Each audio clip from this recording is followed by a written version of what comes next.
Praise the Lord. परमेश्वर की स्तुति हो कि उसने सुंदर अवसर मुझे प्रदान किया कि एक बार फिर से मैं आपके बीच में उपस्थित होकर परमेश्वर की महिमा करूं। मैं अभी जस्ट 10 मिनट पहले झांसी से लौटा हूं और मैं अभी ऑनलाइन हो रहा हूं। आइए हम प्रार्थना करें। अनुग्रहकारी दयालु पिता परमेश्वर, आपको हृदय से धन्यवाद देते हैं कि प्रभु जी आप अपनी महिमा हम सबों से ले रहे और आपने हमें जीवितों की जमीन पर रखा है कि हम जीवित परमेश्वर की दुहाई दें। हम धन्यवाद देते हैं प्रभु जी कि आपने ललितपुर के लोगों से मिलवाया, झांसी के लोगों से मिलवाया, ताकि हम उनके लिए प्रार्थना करें और प्रभु जी जो भी आत्मा वहां काम करना चाहती है प्रभु जी वहां द्वार खुल सके। क्योंकि बाइबल में लिखा है जो भी तुम प्रार्थना में मांगोगे वो तुम्हें मिल जाएगा, जो भी तुम प्रार्थना में खोलोगे वो स्वर्ग में खुल जाएगा, जो पृथ्वी पर बांधोगे स्वर्ग में बन जाएगा। प्रभु जी तूने हमें स्वर्ग और पृथ्वी का अधिकार दिया है। हम धन्यवाद देते हैं प्रभु जी जो तेरी सेवकाई में लगे हुए हैं, उन्हें भी आशीषित करना, उनकी भी मनोकामनाओं को पूरा करना। धन्यवाद देते हैं अपने प्रिय लोगों से, अपने दास दासियों से मिलवाने के लिए। धन्यवाद देते हैं सुरक्षित ले जाने के लिए और ले आने के लिए।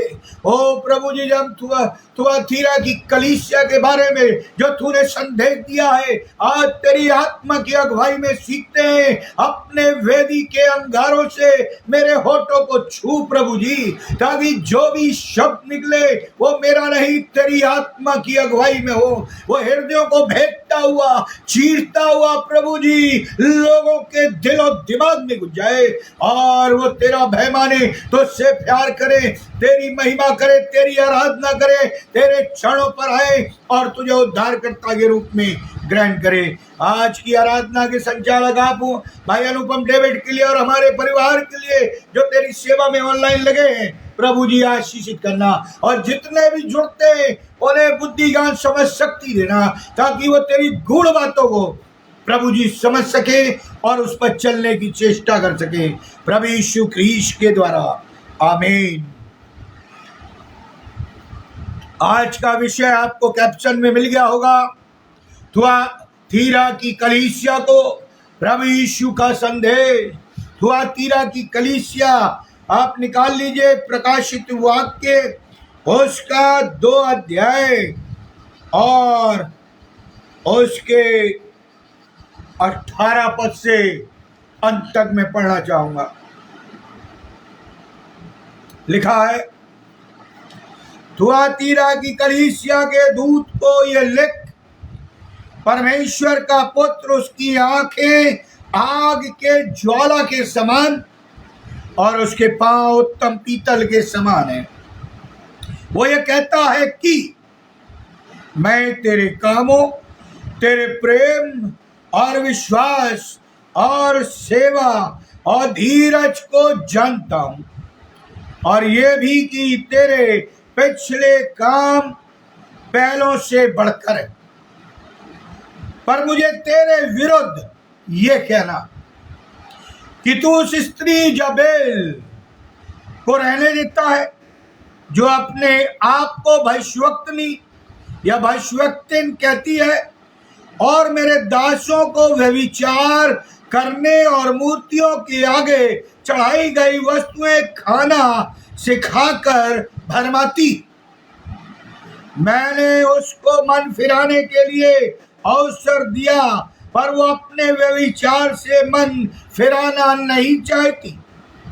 देख, मैं उसे रोग शैया पर डालता हूं, और जो उसके साथ व्यभिचार करते हैं, यदि वे भी उसके से कामों में मन न फिराएं, तो मैं उन्हें बड़े क्लेश में डालूंगा। मैं उसके बच्चों को मार डालूंगा। मैं उसके बच्चों को मार डालूंगा। तब सब कलीसियाएं जान लेगी कि हृदय और मन का परखने वाला मैं ही हूं, और मैं तुमसे हर एक को उसके कामों के अनुसार बदला दूंगा। पर तुम थुआतीरा के बाकी लोगों से जितने शिक्षा को नहीं मानते और उन बातों को जिन्हें शैतान की गहरी बातें कहते हैं नहीं जानते, ये कहता हूं कि मैं तुम पर और बोझ न डालूंगा।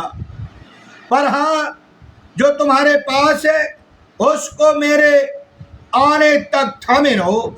जो जय पाए और मेरे कामों के अनुसार अंत तक करता रहे, मैं उसे जाति जाति के लोगों पर अधिकार दूंगा, और वो लोहे का राजदंड लिए हुए उन पर राज करेगा।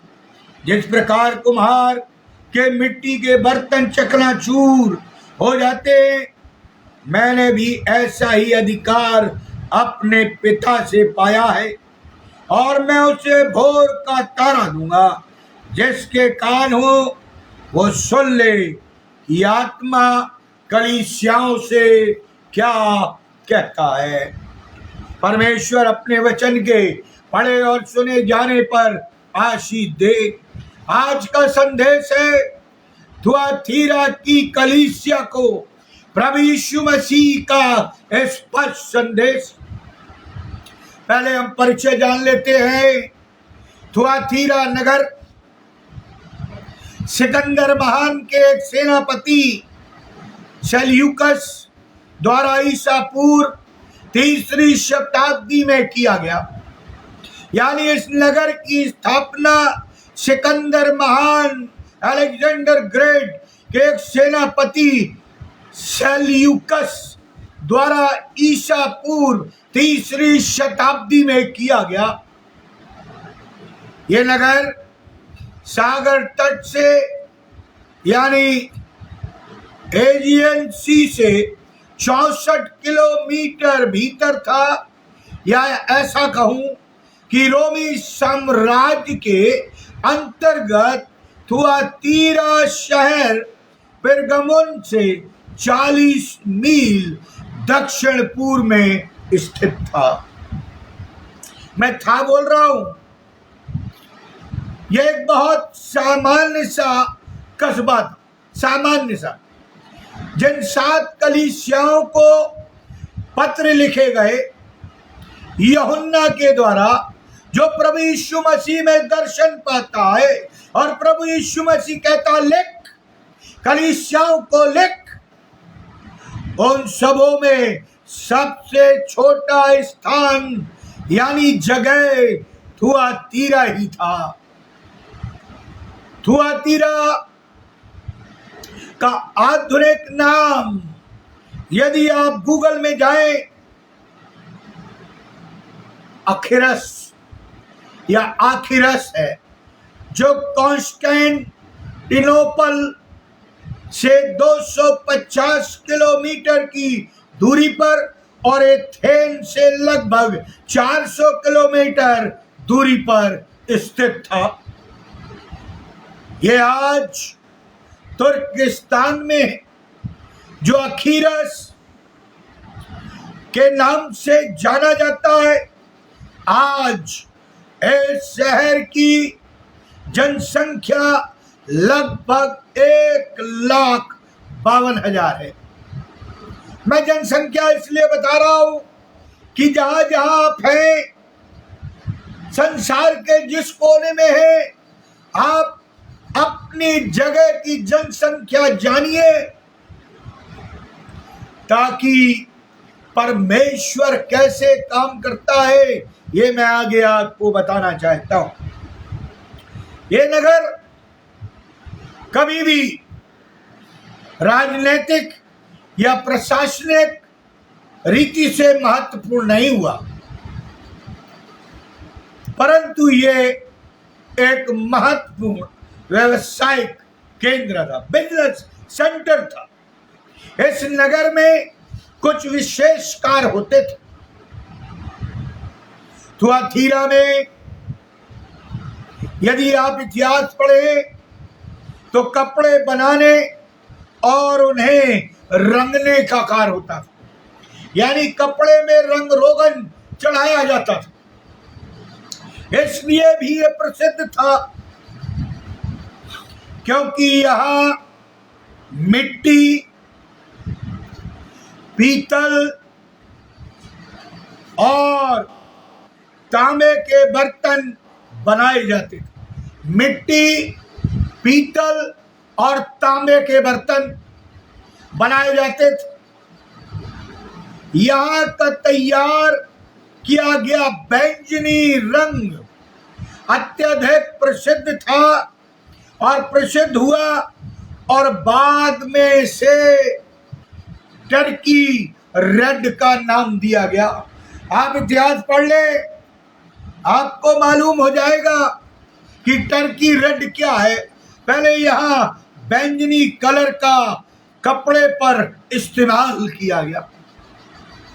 यहाँ का प्रमुख व्यवसाय जो मेन बिजनेस था वो तंबाकू उत्पाद, जैतून का तेल बनाने का है, आज भी है। यहाँ के लोग सूर्य देवता अपोलो की उपासना करते थे, जैसे हमारे भारतवर्ष में लोग सूर्य की उपासना करते और उन्हें जल चढ़ाते। यहाँ के धर्म बाबुल के धर्मों व देवी देवताओं से प्रभावित थे। जो बाबुल नगर था, यहाँ पर बहुत से बाबुल के कसदी धार्मिक पुरोहित आकर रहने लगे थे, यानी उन्होंने बाबुल को छोड़ दिया और थुआथीरा में आकर रहने लगे, और उन्होंने अपने धार्मिक केंद्र का निर्माण किया था इसी थुआथीरा जगह में। यहाँ पर बहुत से पहाड़ों पर भी आवासीय भवन बने हुए थे, क्योंकि ये नगर पहाड़ीय क्षेत्रीय नगर कहलाता था। ये एक बहुत सुंदर खूबसूरत शहर है था, खूबसूरत इमारतें हैं और शहर बहुत ही सुनियोजित प्लानिंग के साथ या ढंग से सेक्टरों में बटा हुआ था। मैं उस जमाने की बात कर रहा हूं, आज की नहीं। इंटरनेट पर भी हमें थुआथीरा के पुराने चित्र भी देखने को मिलते हैं। आप टाइप करिएगा तो आपको वो चित्र इंटरनेट पर आ जाएंगे। इस शहर थुआथीरा में मसीहों पर बहुत अधिक सताव आता है, बहुत अधिक सताव आता है, और लाखों मसीही पिछले 10 साल में, मैं अभी करंट की बात कर रहा हूं, आज से पिछले 10 साल में यानी 2014 से 2024 के बीच में टर्की को छोड़कर चले गए, तुर्किस्तान को छोड़कर चले गए। आज देश में केवल, दुनिया ध्यान से, केवल 900 मसीही पाए जाते हैं, जिसकी संपूर्ण जानकारी प्रशासन या शासन के पास है। आज हमारी और आपकी भी जानकारी जो मसीह है जनगणना के आधार पर प्रशासन के पास है। सबसे जो महत्वपूर्ण बात है कि वहां पर अब थुआथीरा की कलीसिया नहीं पाई जाती। देखिए मैं क्या कह रहा हूं। मैंने होटल में रात में ये संदेश बनाया क्योंकि मैं टूर पर था ललितपुर और झांसी, और मैं अभी जस्ट आया हूं जैसा मैंने शुरू में कहा। लेकिन पवित्र आत्मा ने बताया कि जनसंख्या में 1,53,000 लोग पाए जाते थे। आज कई मसीही लोग जिस क्षेत्र में काम कर रहे हैं इतने लोग नहीं होंगे, और वहां पर कलीसिया स्थापित थी। आज कई बड़ी बड़ी जगहों में कलीसियाएं नहीं मिलती, लेकिन ये कलीसिया बर्बाद हो गई और नष्ट हो गई। आज के दिन कोई भी कलीसिया अकीसार में नहीं पाई जाती, यानी थुआतीरा में कोई भी चर्च नहीं पाया जाता। कितने शर्म की बात। बाइबल में प्रकाशित वाक्य के अलावा केवल प्रेरितों के काम उसका 16 अध्याय 14 से 15 पद पढ़ूंगा, जहां थुआतीरा का वर्णन किया गया है। प्रेरितों के काम 16 अध्याय और उसके 14 और 15 पद देखिए क्या लिखा है। लूदिया नामक थुआतीरा नगर की बैंजनी कपड़े बेचने वाली एक भक्त स्त्री सुन रही थी। प्रभु ने उसका मन खोला कि वो पौलुस की बातों पर चित्त लगाए। तब उसने अपने घराने समेत बपतिस्मा लिया। तो उसने हमसे विनती की, यदि तुम मुझे प्रभु की विश्वासनी समझते हो तो चलकर मेरे घर में रहो। और वो हमें मना कर ले गई, यानी वो पौलुस को मना कर ले गई। पौलुस ने वहां पर प्रचार किया, और जब पौलुस ने प्रचार किया तो लिखा है उसने विश्वास किया और पूरे घराने ने बपतिस्मा लिया। और पौलुस को मनाकर कि तू मुझे यदि विश्वास नहीं समझता है तो मेरे घर चल और मेरे घर पर रह। वहां पर विश्वासनी लूदिया का वर्णन है जो मैंने अभी पढ़ा, जिसने ऐसा माना जाता है कि थुआतीरा की कलीसिया का आरंभ किया था, क्योंकि पौलुस ने प्रचार किया और प्रचार के बाद लूदिया ने, उसके परिवार ने बपतिस्मा लिया और उसने पौलुस को अपने घर में ठहराया और कलीसिया का, घरेलू कलीसिया का चलन वहीं से प्रारंभ हुआ। थुआतीरा की यह स्त्री, बाइबल कहती है, लूदिया बैंजनी वस्त्र बेचने का कार्य करती थी और परमेश्वर की भक्त थी। हम कोई भी काम करें लेकिन ईमानदारी से करें, विश्वास से करें, क्योंकि ये विश्वास करती थी, बपतिस्मा लिया था, लेकिन इसने अपने सांसारिक कार्य को नहीं छोड़ा था। इसने उस कार्य को नहीं छोड़ा था जिससे उसे पेट भरना था, लेकिन अपने जीवन को उसने प्रभु को कुर्बान कर दिया था। लूदिया ने पौलुस की बातों को ध्यान से सुना। उसने और उसके परिवार ने जब बपतिस्मा लिया और परमेश्वर के दासों की सेवकाई की, ऐसा लगता है कि लूदिया का घर काफी बड़ा था, क्योंकि उसके घर पर प्रेरित ठहरते थे और आराधना भी करते थे। आज कौन मसीह है, आज कौन ऐसा विश्वासी है जो अपने घर को प्रभु यीशु मसीह के लिए, प्रार्थना के लिए, प्रभु के प्रचार के लिए, आराधना के लिए खोलता है? डर लगता है, घबराहट होती है। हालेलुया, प्रेज़ द लॉर्ड करेंगे, कोई आना जाए। लेकिन ये परिवार परमेश्वर के प्रेरितों की सेवकाई करता है, उन्हें मना कर ले आया। हम तो कई प्रभु के सेवकों को अपने घर से भगा देते, इंसल्ट कर देते, उन्हें घर में ही नहीं आना देते।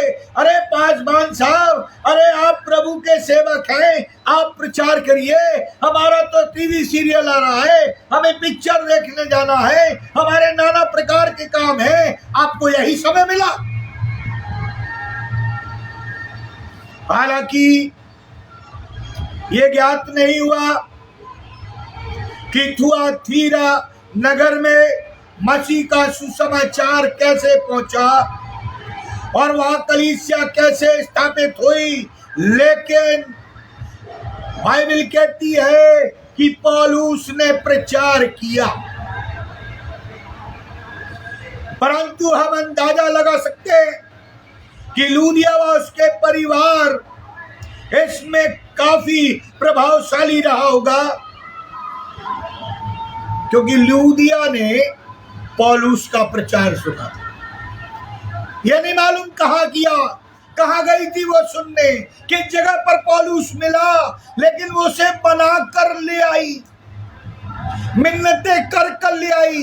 यदि तू मुझे प्रभु की विश्वासी भक्ति समझता है तो मेरे घर आ, ठहर।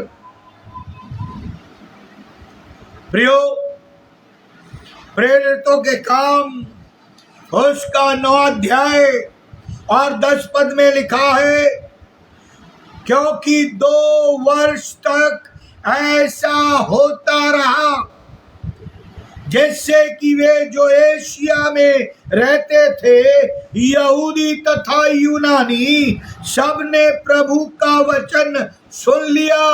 एशिया में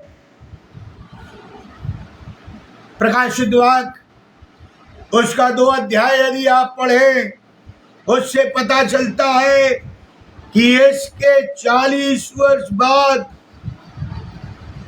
थुआतीरा, जहां मसीही कलीसिया थी, प्रभु की कलीसिया थी, कोई ईश्वरीय संदेश लिखित रूप में यूहन्ना के द्वारा उस कलीसिया में भेजा जाता है। आज परमेश्वर हमें और आपको प्रभु यीशु मसीह के द्वारा कौन सा संदेश हमारी कलीसिया में दे रहा है, कौन सी बात प्रभु यीशु मसीह को हमारी कलीसिया की अच्छी लग रही है। इन कलीसियाओं के द्वारा यीशु मसीह हमारी मंडली एवं हमें यह बताना चाहता है कि हमारे व्यक्तिगत जीवन, व्यक्तिगत पर्सनल जीवन के लिए यह बहुत महत्वपूर्ण है। इस संदेश में कलीसिया की प्रशंसा उनके प्रेम, उनके विश्वास, उनके धैर्य के लिए की गई है। ये किसी व्यक्ति ने नहीं की, सुनिए ध्यान, इसको प्रभु यीशु मसीह प्रशंसा कर रहा है इस कलीसिया की। आज हमारी कलीसिया की क्या प्रशंसा होती है? जिस कलीसिया के हम मेंबरान हैं, बुराइयां ज्यादा सुन लेंगे। हमारी कलीसियाओं की लोग बुराइयां करते, यहाँ तो प्रभु यीशु मसीह स्वयं यूहन्ना को दर्शन देकर कहता है, लिख दे, मैं इस कलीसिया से प्रसन्न हूं और इसकी प्रशंसा उनके प्रेम, विश्वास और धीरज के लिए करता हूं। प्रियो, ये इतनी सरल बात नहीं है कि प्रभु यीशु मसीह किसी की प्रशंसा करे। वो उसी की करेगा जो उसके नियमों पर चलेंगे, जो उस पर विश्वास करेंगे, जो उसकी आत्मा से परिपूर्ण होंगे और जो प्रभु को पकड़े रहेंगे।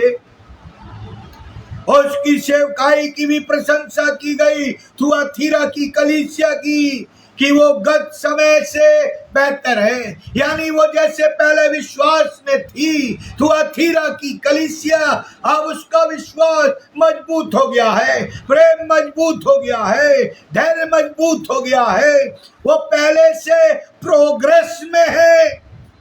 प्रभु यीशु मसीह, मुझे ऐसा लगता है, ये प्रोग्रेस कार्ड बना रहा है। यदि हमारी कलीसिया का प्रोग्रेस कार्ड बनाया जाए तो हमारा ग्राफ ऊपर जाने की जगह धड़ाम से नीचे गिरता है।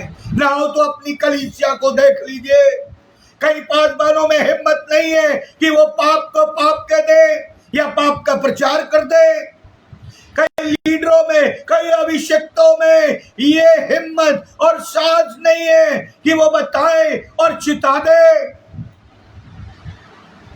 प्रियो, लेकिन ये समय से बेहतर होती गई। अब मैं कुछ बातें इसके लिए बताना चाहूंगा। यीशु मसीह इससे पहले कि इस कलीसिया के लिए और कुछ बातें कहे, वो अपना परिचय देना चाहता। प्रकाशित वाक्य उसका 2 अध्याय 18 से 29 पढ़ लीजिए। यीशु मसीह बताता है कि वो पत्र किस अधिकार से लिख रहा है। मैं पढ़ना चाहूंगा 2 अध्याय 18 तक। थुआतीरा की कलीसिया के दूत को ये लिख, परमेश्वर का पुत्र जिसकी आंखें, यानी यीशु मसीह, जिसकी आंखें आग की ज्वाला के समान है और जिसके पांव उत्तम पीतल के समान है, वो थुआतीरा की कलीसिया से ये कहता है। ये कहता, क्या कहता? जब हमारे और आपके पास पहले चिट्ठी पत्री का जमाना था,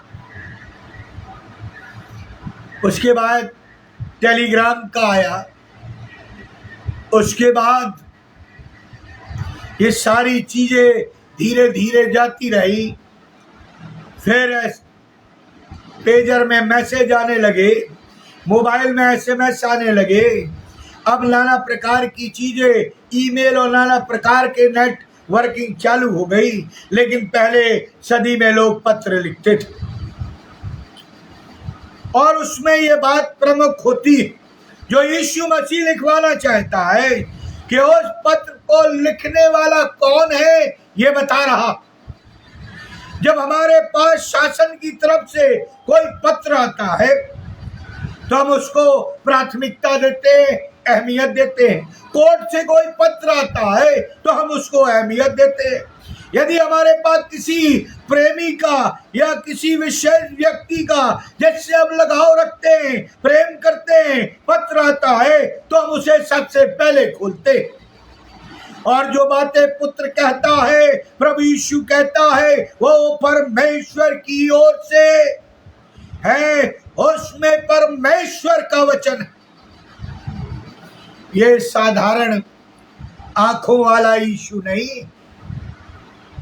सुनिए ध्यान से, लिखा हुआ है, आंखें आग की ज्वाला है, ज्वाला, आग निकलने वाली। जब हम आराधना में आते हैं तो कुछ ऐसे पाप हैं जो हमारे दिल में छिपे रहते हैं। जब अपने प्रियों से बात करते हैं तब भी वे पाप हम छिपाए रखते अपने हृदय में, अपने मित्रों के प्रति, अपने कलीसिया के प्रति, अपने पासबान के प्रति, अपने लोगों के प्रति, अपने रिश्तेदारों के प्रति। वो पाप को छिपाकर हम हृदय में रखते। वे पाप हमारे दिलों में छिपे रहते, जीवनों में छिपे रहते। कोई भी जान नहीं पाता हमारे अलावा और प्रभु यीशु के अलावा। हम अपने निकट से निकट लोगों को भी अपने वे पाप नहीं बताते और न बताना पसंद करते, क्योंकि वे हमारे गुप्त पाप, फिर सुन ली, वे हमारे गुप्त पाप,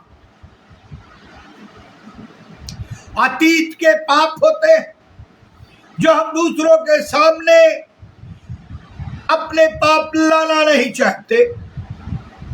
यीशु की ज्वाला के समान आंखें हमारे मनों को और विचारों को, लिखा है, वो जांचती है।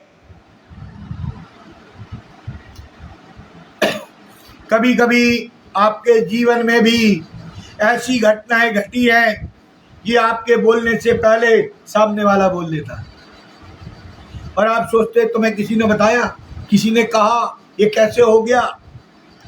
यीशु मसीह से कोई भी बात छिपी नहीं है। कोई भी बात यीशु मसीह से छिपी नहीं है। मैं आपके लिए पढ़ना चाहूंगा। पहला शमूएल उसका 16 अध्याय और उसका 7 पद देखिएगा। परंतु यहोवा ने शमूएल से कहा,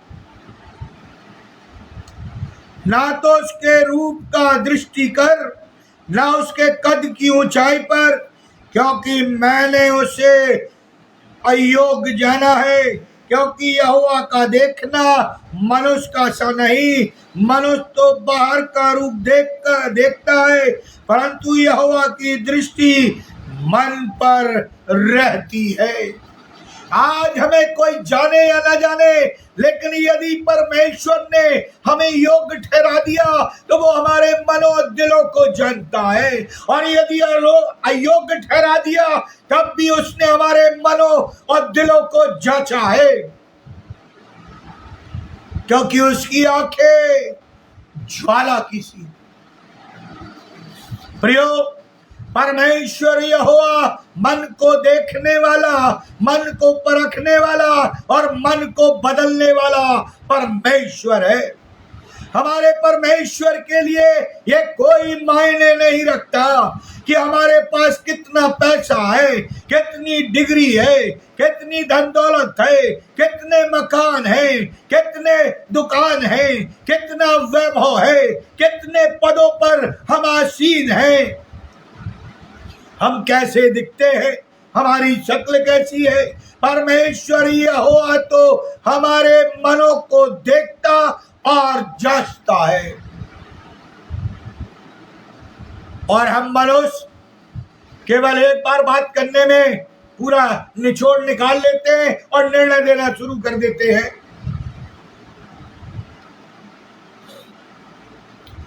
मरकुस 10 अध्याय 21 पद में लिखा हुआ है, उस पर दृष्टि करके उसने कहा, मुझ में एक बात की घटी। उस व्यक्ति से कहा, तुझ में एक बात की घटी है। हमसे और आपसे कहता है, तुझ में एक बात की घटी है। क्या घटी?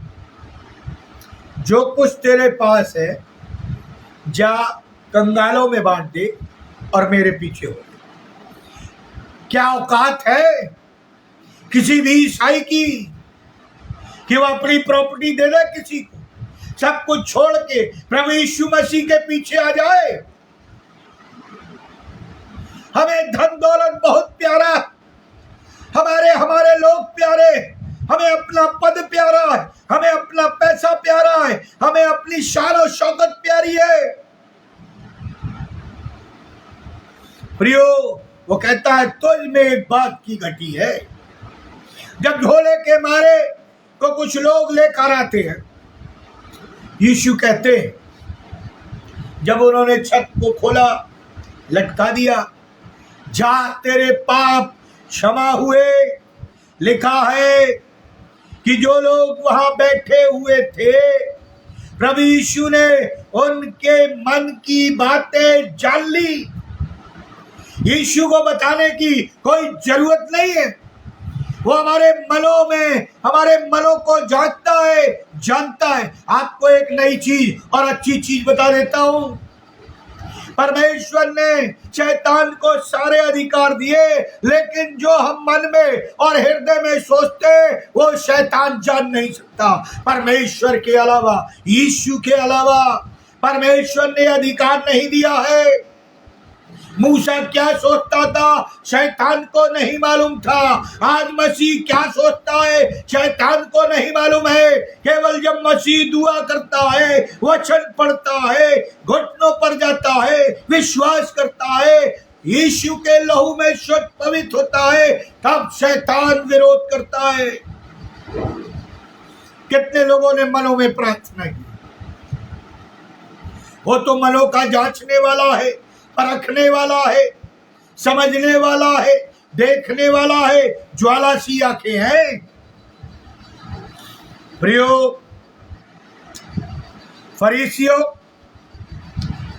और शास्त्रियों और महायाजकों से यीशु मसीह का जब सामना होता तो प्रभु उनके शब्दों को नहीं, बहुत ध्यान से सुनिए, फरीसियों, शास्त्रियों, सदूकियों और महायाजकों से जब प्रभु यीशु मसीह का सामना होता है तो प्रभु उनके शब्दों को नहीं परंतु उनके मनों की बातों को जानता है।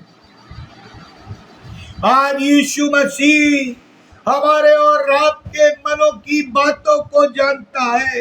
हमारी पत्नी नहीं जानती, पति नहीं जानता, बच्चे नहीं जानते, पासवान नहीं जानते, कलीसिया के लोग नहीं जानते, पड़ोसी नहीं जानते, आसपास के लोग नहीं जानते, हम जिससे प्रेम करते हैं, जिसके क्लोज है, वो नहीं जानते, लेकिन प्रभु यीशु मसीह जानता है। तो उसको कौन सी बात हमारे हृदय में दिखाई देती है जो वो देखता है?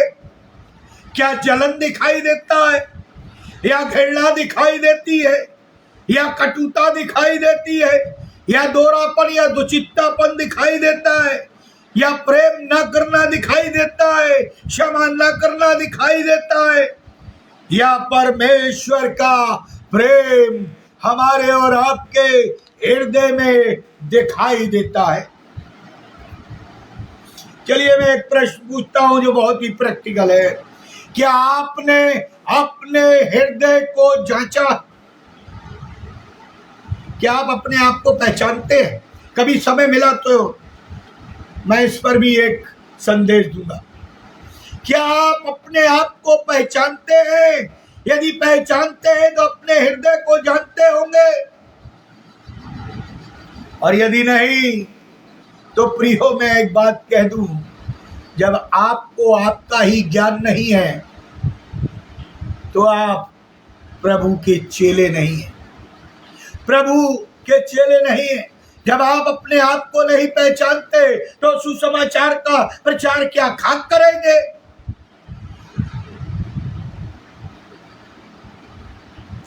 दूसरी बात मैं जो कहना चाहता हूं, यीशु मसीह के परिचय के संबंध में, पहली उसकी आंखें ज्वाला जैसी, ज्वाला। एक्सरे करवाया कभी आपने? मेरे कई एक्सरे हुए, कई एक्सरे हुए, और पहले ओल्ड टाइप के एक्सरे चलते थे, मशीन के सामने खड़ा कर देते थे, कपड़े उतार कर छाती पर प्लेट लगा देते थे और एक्सरे लिया करते थे। आजकल तो नई नई विधि आ गई और सारी चीजें जो अंदर थी ठोस वो सामने आ जाती। कौन सी हड्डी टूटी है, कैसे आपका ढांचा है। वैसे ही प्रभु यीशु मसीह की आंखें जो हमारे दिलों और मनों को एक्सरा कर लेती, हम बच नहीं सकते। और फिर वो एक डॉक्टर की तरह देखता है, हाँ इसमें जलन है, इसमें ईर्ष्या है, इसमें द्वेष है, इसमें गिराने की भावना है, इसमें क्षमा न करने की आत्मा है। वो देखता है और फिर कहता है मुझे तेरे विरुद्ध कुछ कहना है। दूसरी बात वो कहता है अपने परिचय के संबंध में, वो ये कि उसके पांव उत्तम पीतल के समान है। कितने लोगों ने पीतल देखा? कहते हर चीज पीली सोना नहीं होता, लेकिन पीतल हो सकता है। आप समझ रहे होंगे मैं क्या कह रहा हूं। हर पीली चीज सोना नहीं होती, लेकिन पीतल हो सकता। थुआतीरा में पीतल का एक बड़ा व्यापार हुआ करता था और आज भी होता है। एक बहुत बड़ी फैक्ट्री थी जहां पर पीतल की प्रतिमाएं बनाई जाती थी और लोग ये जानते थे कि पीतल क्या होता है। इसलिए प्रभु परमेश्वर का पुत्र कहता है, लिख दे थुआतीरा की कलीसिया को कि उसके पांव उत्तम पीतल के समान है।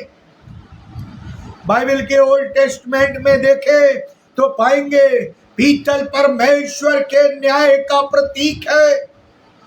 न्याय का बलिदान की वेदी को भी पीतल से मढ़ा गया था।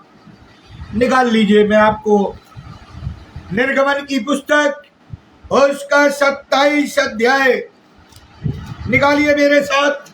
निर्गमन की पुस्तक उसका 27 अध्याय और 2 से 4 पद में पढ़ूंगा। लिखा है, और उसके चारों कोनों पर 4 सींग बनवाना, वे सब समेत एक ही टुकड़े को हो, और उसे पीतल से मढ़वाना, और उसकी राख उठाने के पात्र और फावड़ियां और कटोरे और कांटे और अंगीठियां बनवाना, उसका कुल सामान पीतल का बनवाना। ये होम बलि की वेदी है। होम बलि की वेदी जो पीतल की बनवाना या पीतल से मढ़वाना। एक्सोडस 29 अध्याय 36 पद भी मैं पढ़ देता हूं, तब आपको क्लियर हो जाएगा। लिखा है, अर्थात पाप बलि का एक बछड़ा प्रायश्चित के प्रति दिन चढ़ाना, वेदी को भी प्रायश्चित करने के समय शुद्ध करना और उसे पवित्र करने के लिए और उसका अभिषेक करना। वेदी प्रियो, पाप बलि उस पीतल की वेदी में या वेदी पर प्रतिदिन बलिदान चढ़ाया जाता था, और परमेश्वर कहता है इसे पवित्र करना। We are the temple of God। प्रतिदिन हम प्रार्थना करते, प्रतिदिन हम बाइबल पढ़ते, प्रतिदिन हम यहोवा और यीशु की दुहाई देते, प्रति रविवार हम कलीसिया में जाते, लेकिन क्या हम अपने आप को पवित्र करते हैं? ये तो परमेश्वर की दी हुई आज्ञा है। जब तू बलिदान चढ़ाए या आराधना करे या मेरे भवन में आए तो अपने आप को पवित्र करना। हम तो जेब में हाथ डाले चले जाते, हाथ में बाइबल भी नहीं होती, डोलते हुए चले जाते, देखा जाएगा, पीछे आके बैठ जाते, पादरी साहब संदेश दे रहे, उठ के बाहर चले जाते। तमाशा बना रखा है कलीसिया के लोगों ने, पादवानों ने। परमेश्वर की कोई इज्जत कलीसिया के अंदर नहीं है। अरे उन्हें डांटिए, उन्हें बैठाइए वहां, क्योंकि जीवित परमेश्वर वहां पर उपस्थित। लिखा है, समझ पृथ्वी शांत रहे क्योंकि यहोवा यहाँ पर उपस्थित है। और हम ऐसे काम करते हैं, बदतमीजी के काम करते हैं, हम उठकर बीच में से चले जाते हैं, मोबाइल की घंटी बजती है, छोड़कर बाहर चले जाते हैं, बात करने लगते हैं। क्या परमेश्वर हमारा इतना छोटा है, इतना गिरा हुआ है, इतना नासमर्थी है? क्या आपने उसे पंगु बना रखा है?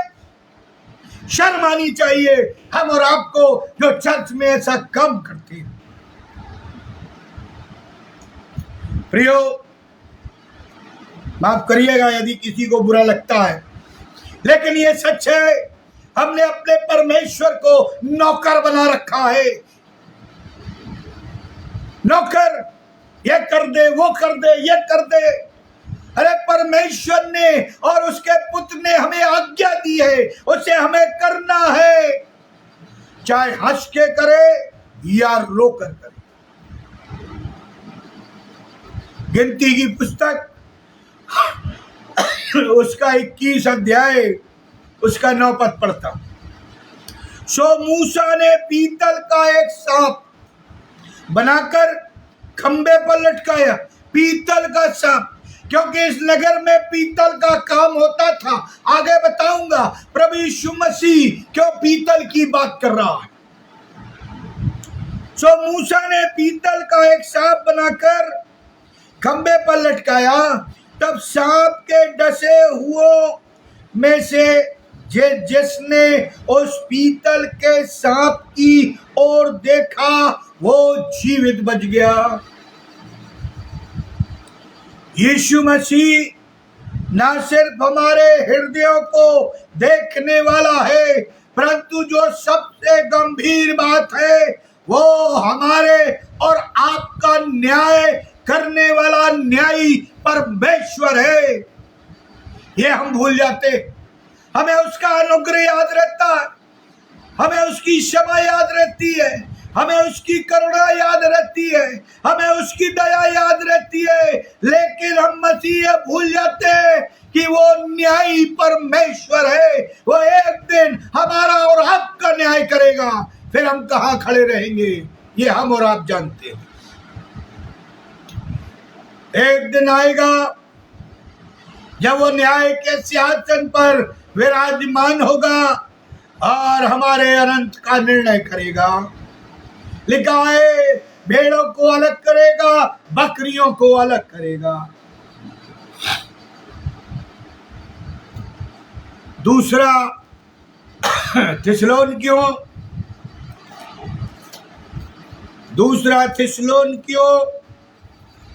उसका पहला अध्याय और उसका 7 से 9 पढ़ूंगा। सुनिए, मैं इसलिए पढ़ रहा हूं कि आपको समझ में आए प्रभु यीशु मसीह आपसे क्या बातचीत करना चाहते। 7 से 9। और तुम्हें जो क्लेश पाते हो हमारे साथ चैन दे उस समय जबकि प्रभु यीशु अपने सामर्थी दूतों के साथ धधकती हुई आग में स्वर्ग से प्रकट होगा। और जो परमेश्वर को नहीं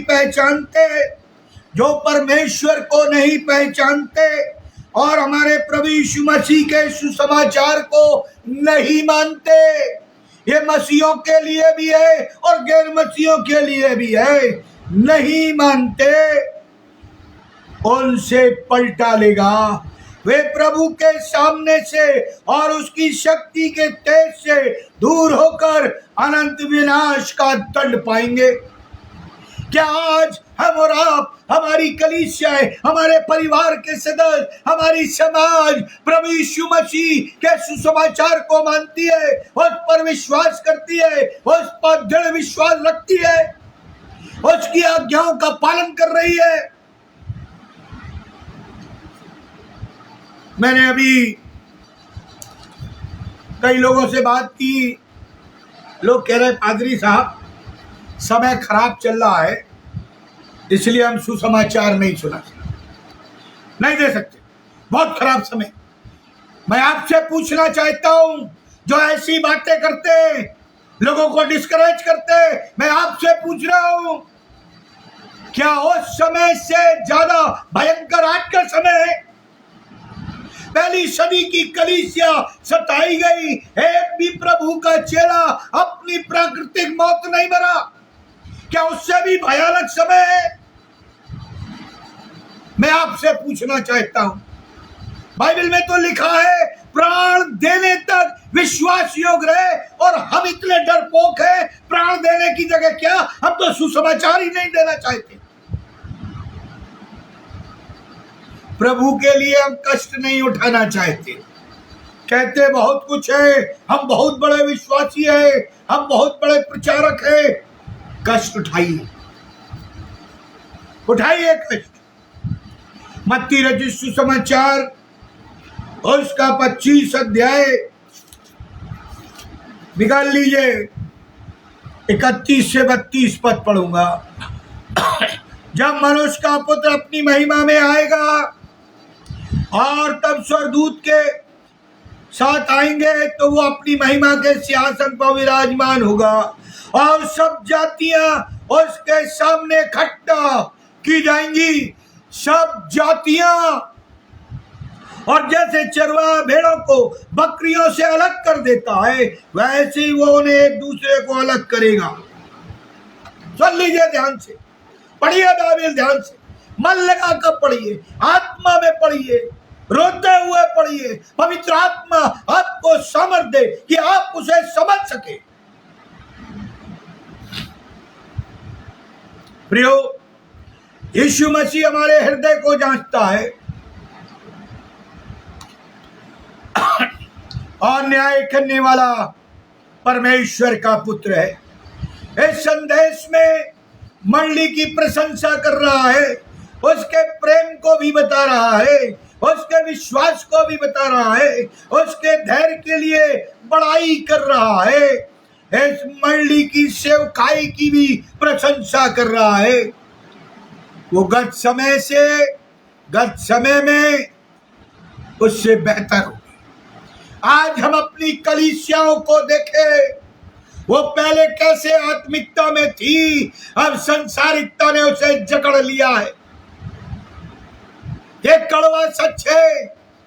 आज मैं कई कलीसियाओं में प्रचार करने जाता हूं, कई लोग मेरे पास आते हैं। मैंने पिछले संदेश में भी कहा था, पादरी साहब संभल कर बोलिए। अरे वचन को जो इसमें लिखा है मैं इससे बाहर बोल ही नहीं रहा, मैं यही बता रहा हूं जो लिखा हुआ है। लिखा है अंत के समय में लोग अपने कान की खुजली के कारण अपने उपदेशक रख लेंगे, ताकि उन्हें पश्चाताप ना करना पड़े, उन्हें प्रचार ना करना पड़े, उन्हें प्रार्थना ना करना पड़े, उन्हें गवाही ना देना पड़े, उन्हें प्रभु की स्तुति और प्रशंसा ना करनी पड़े, उन्हें प्रभु के क्रूस को ना उठाना पड़े। इसलिए वो ऐसी बातें करते।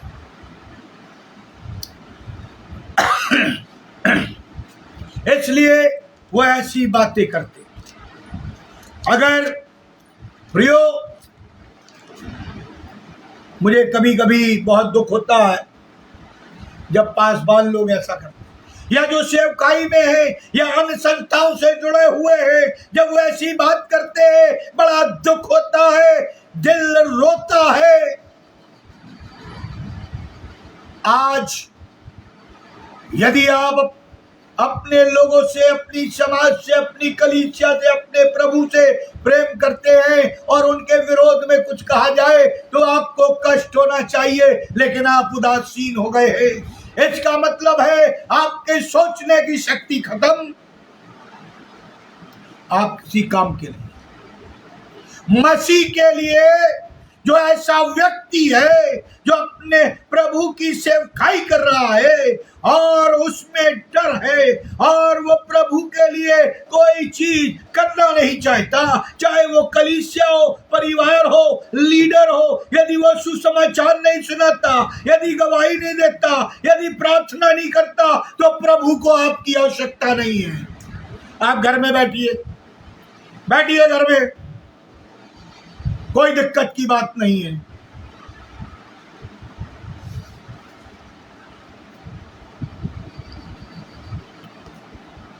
अगली बात जो मैं कहने जा रहा हूं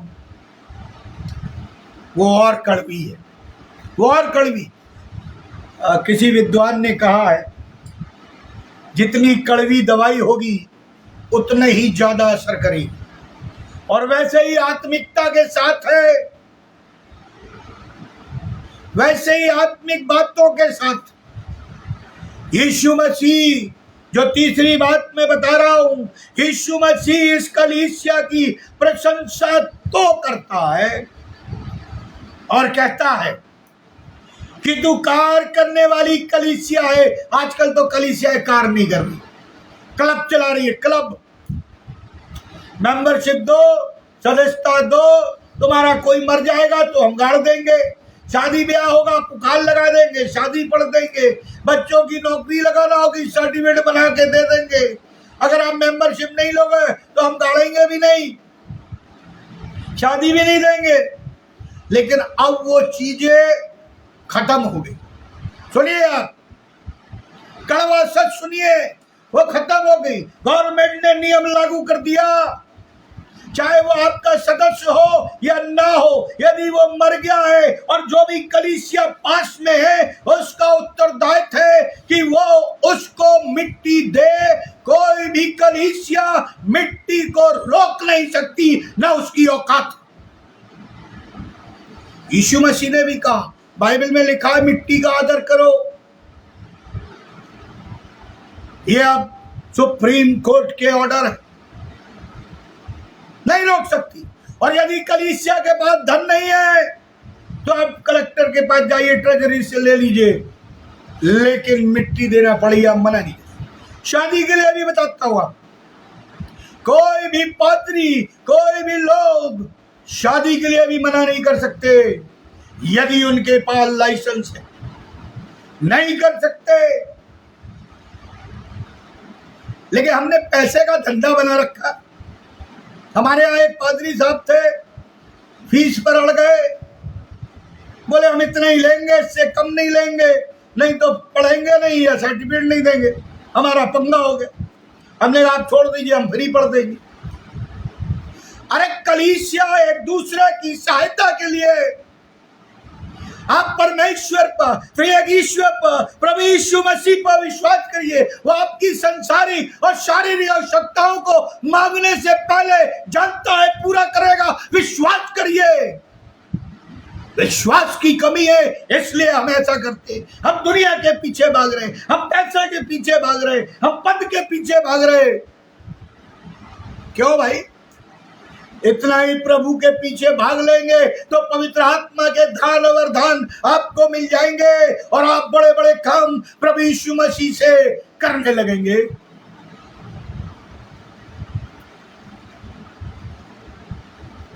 समय समाप्त हो रहा है, मैं बस खत्म करूंगा। अगले पार्ट में आपको बताऊंगा, केवल ये बात कहना चाहता हूं, आज की कलीसियाएं अपनी ढपली, अपना राग अपनाए हुए हैं। मैं अपने कंक्लूजन में कह रहा हूं, आज की कलीसियाएं, ये पहले पार्ट का कंक्लूजन है, अपनी ढपली, अपना राग, वो इस पर चलना नहीं चाहती। शर्म आनी चाहिए। तू प्रेम करने वाली कलीसिया है, थुआतीरा के लिए बोल रहा है। तू विश्वास करने वाली कलीसिया है, थुआतीरा के लिए बोल रहा है। तू सेवा करने वाली कलीसिया है। लेकिन ये तीनों चीजें ही आज की आधुनिक कलीसिया में और पासवानों में और लीडरों में, मेंबरानों में नहीं पाई जाती। मैं डंके की चोट पर कह रहा हूं। अगर आप मेरी बात काट सकते हैं तो आप बताइए। आज क्या हमारी कलीसियाओं में प्रेम है? लड़ाई झगड़े हो रहे हैं पद के लिए। मुझे ट्रेजरर बना दो, सेक्रेटरी बना दो, पास्टेट कमेटी में ला दो, फलाना कर दो। क्या प्रेम पाया जाता है? विश्वास पाया जाता है? अरे हमारी प्रार्थनाएं तो ऊपर नहीं जा रही, हमारी प्रार्थनाओं में दम नहीं है। बाइबल तो कहती है यदि तेरा विश्वास राई के दाने के बराबर है तो इस पहाड़ से के चला जा तो चला जाएगा। लेकिन हमारा विश्वास ही नहीं है। हम 20-20 सालों से, 50 सालों से, 10 सालों से प्रार्थना कर रहे हैं, वो चीज हटती नहीं क्योंकि विश्वास नहीं है।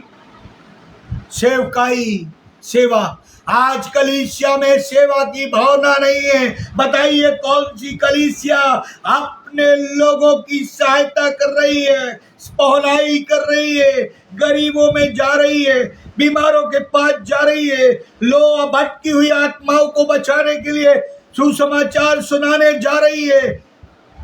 मुझे बड़ा दुख होता। हम सुसमाचार सुनाते हैं और यदि कोई अन्य जाति बच जाता है तो हम उसे अपने में मिलाना नहीं चाहते।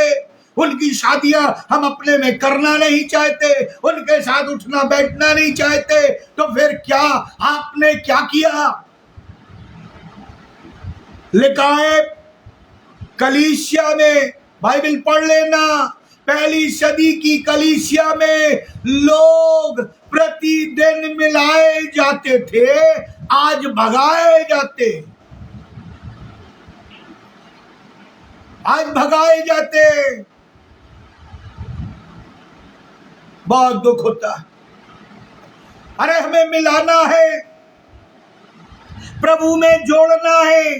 जब वो अपने ईश्वर को छोड़कर आ गए, अपने माँ बाप को छोड़कर आ गए, अपने लोगों कुल को छोड़कर आ गए, अपने प्रियों को छोड़कर आ गए, तो हम मसीह क्यों नहीं उनसे प्रेम करते, क्यों नहीं उनकी सेवा करते, क्यों नहीं उन पर विश्वास करते, क्यों नहीं उनके साथ उठते बैठते खाते? क्यों? क्या मैं एक्स्ट्राऑर्डिनरी है? क्या मैं स्वर्ग का टिकट मिला हुआ है? अरे हम अपने आप को धोखा दे रहे हैं। यदि हम सुसमाचार पर नहीं चलते और प्रभु की सेवा नहीं करते, लिखा है तुम जो छोटों से छोटों के साथ करते हो वो मेरे साथ करते हो। कौन से छोटों के साथ किया हम? बताइए प्रियो, मैं आपको चिता देना चाहता हूं। हम खोखली मसीहत अपने जीवन में, अपनी कलीसिया में, अपनी समाज में, अपने परिवार में न रखें। नहीं तो प्रभु यीशु मसीह कहेगा, मुझे तेरे विरोध में बात कहनी है, एक बात कहनी है। जब बच्चे छोटे होते हैं और गलती करते हैं और माता पिता उन्हें बुलाते हैं तो वो डर जाते। आदम हवा ने जब पाप किया, आज्ञा तोड़ी, परमेश्वर रोज मिलने आता था, रोज उनसे बातें करता था, आमने सामने बातें करता था। लेकिन जब पाप किया तो क्या कहते? हे परमेश्वर, मैं तेरी आवाज सुनकर डर गया। रोज तो नहीं डरता। वैसे ही है, हम पापी है, गुनहगार है, तो पश्चाताप करे, प्रतिदिन अपने आप को शुद्ध और पवित्र करे, तो हमें डर नहीं लगेगा। जो कहते हैं समय खराब चल रहा है, इससे खराब समय पहले की सदी की कलीसिया का था, इससे खराब समय इन 7 कलीसियाओं का था, इससे खराब समय उन 12 चेलों के समय में था, इससे खराब समय प्रभु यीशु मसीह के समय में था। और अब आज का कहते हैं, हमें तो घर बैठे बाइबल मिल गई, हम पढ़ नहीं पा रहे, धूल खा रही है, मोटी मोटी परतें जमी हुई, ताले में बंद है। मैंने आपको पिछले संदेश में बताया था, पहले लोगों को बाइबल नहीं दिया, ताले में चेन में लपेट कर रखी जाती थी। अब हम जब स्वतंत्रता हमें मिल गई तो हम पढ़ना नहीं चाहते, पढ़ने के बाद विश्वास नहीं करना चाहते, विश्वास करने के बाद उस पर चलना नहीं चाहते, चलने के बाद उस पर प्रार्थना नहीं करना चाहते। कैसे मसीह है हम? हमें तो लगता है हम इस्राएलियों से भी गए बीते हैं। वो कम से कम व्यवस्था को मान रहे, हम तो कुछ मान ही नहीं रहे, हम कुछ नहीं मान रहे, हम केवल अपने आप को धोखा दे रहे हैं। प्रियो, मैं चाहता हूं कि एक बार आप अपने हृदय में झांक लीजिए, तो आपको मालूम हो जाएगा हमारी और आपकी औकात आत्मिकता में कितनी है और संसारिकता में कितनी है।